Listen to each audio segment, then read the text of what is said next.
just want me to read her book. Tangled, Rapunzel's Story.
Once upon a time, there was a magical kingdom ruled by a good queen and a kind king. They were happy until the queen became very sick. The king had heard of a flower with healing powers and sent his guards to dig it up. Fortunately, the flower belonged to a wicked woman named Mother Gothel. Ooh, look at that flower. Losing the... Wait a minute. Oh, not too far.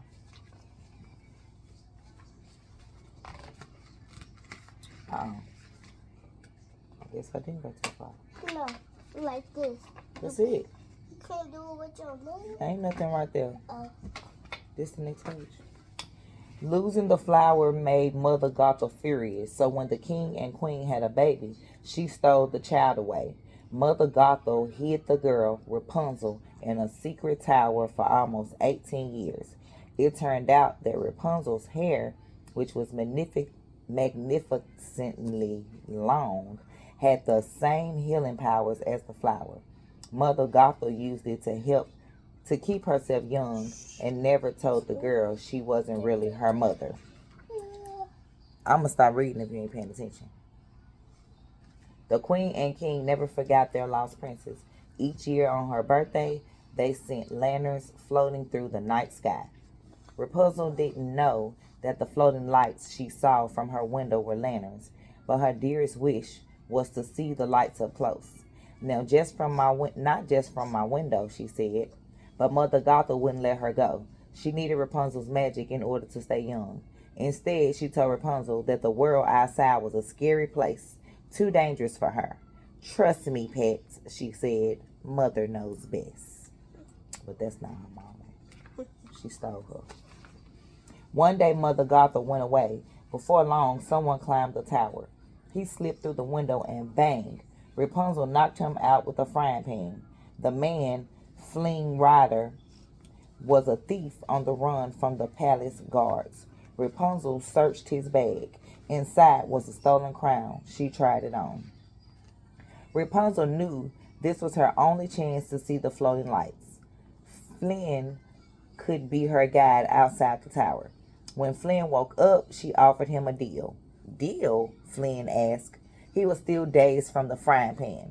Rapunzel showed him a painting of the lights. Take me to these, she said. Flynn shook his head. No can do. He did not want to go to the city. He was trying to hide from the Stabbington brothers, two thieves he had been in business with. The palace guards were also chasing Flynn. But Rapunzel had a bargaining chip, the crown. She'd return it only if Flynn helped her. So Flynn reluctantly climbed down the tower, and Rapunzel used her hair to lower herself to the ground. The outside world was like a dream come true to her.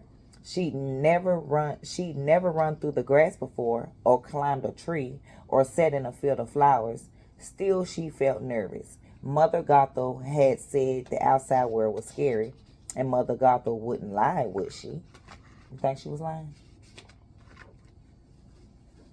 Yeah, this world is scary, but she still was telling the bad. Wasn't telling the truth. Finn tried to frighten Rapunzel into going home. He took her to the scariest place he knew, the Snuggly Duckling. It was a tavern full of thugs. The thugs glared at Rapunzel, but when she sang about her dreams of seeing the lanterns, they all became friends. The man even showed Rapunzel and Flynn a secret passage out of the tavern. Just in time, too, the palace guards had tracked down Flynn and his stolen crown. As they were escaping, Flynn hurt his hand on a sharp rock. That night, Rapunzel wrapped her hair around it, and his hand was healed. Flynn was amazed, so Rapunzel explained about her magical hair, but once it's cut, she said, it loses its power. They sat close together by the campfire. Flynn was starting to fall for Rapunzel, and Rapunzel liked Flynn a lot too, but could she trust him? Meanwhile, Mother Gothel had discovered that Rapunzel was gone. She began to search for her. The next morning was Rapunzel's birthday. Flynn led her to town, which was just as wonderful as the woods. She and Flynn danced and ate cake, and then they took a boat to watch the lanterns. For the best day of your life, I figured you should have a decent seat, Flynn said. Twilight came and glowing lanterns filled the sky. Rapunzel was so excited to see the lights that she almost tipped the boat over. I have something for you, too, she told Flynn. She handed him the crown. She finally trusted him. Flynn knew what he had to do. Flynn went ashore and tried to give the crown to the Stabbington brothers, but the thieves knocked him out. Then they found Rapunzel and convinced her that Flynn had given her up. A fair trade, they said, a crown for the girl with the magic hair. No, Rapunzel cried. She tried to run away, but she couldn't. Thump, crash. Mother Gothel rushed in. She rescued Rapunzel from the thieves. She didn't tell Rapunzel she told the brothers to try to capture her in the first place. Mother Gothel and Rapunzel returned to the tower, but Rapunzel couldn't stop thinking of everything she'd seen. Suddenly all the pieces fell into place. I'm the lost princess, she realized. Mother Gothel froze. It was you, Rapunzel said bitterly. I should have been hiding from you. Instantly, Mother Gothel stopped pretending to be nice. She tied up Rapunzel. Soon Flynn came to the tower looking for Rapunzel. Mother Gothel hurt him. Rapunzel knew she could heal Flynn with her hair. I'll stay with you, she promised Mother Gothel. Just let me save him. Swear it, Mother Gothel, and Rapunzel did. Flynn refused to let Mother Gothel win. Grabbing a shard from a broken mirror, he sliced off Rapunzel's hair.